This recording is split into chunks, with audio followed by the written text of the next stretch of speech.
When it comes to focusing on balance and combat in a Dungeons & Dragons game, a lot of dungeon masters forget to apply common sense realism that can bring balance and make combat more interesting.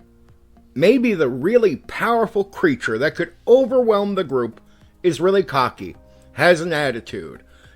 Instead of just attacking right away like the book would say, hey, he attacks, they attack, he what?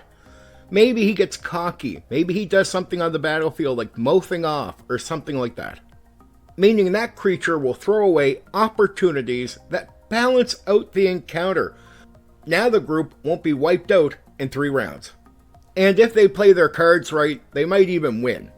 The character is laying on the ground in front of the monster and it looks like the character is going to die. But in many cases, a monster will throw aside a character that is downed or just outright ignore them if there is a direct threat like other characters. You don't have to have a set of terrain rules. You can use your common sense. For example, the goblins are charging at the wizard. But what if one gets caught up in a set of bushes? Just gets stuck in it.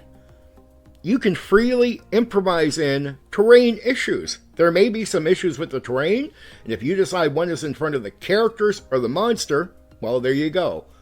The point is, where combat seems obvious, hey, this monster will beat the characters or the characters might wipe out the monsters, there is common sense, realistic methods that you can apply to bring some balance where things obviously seem unbalanced.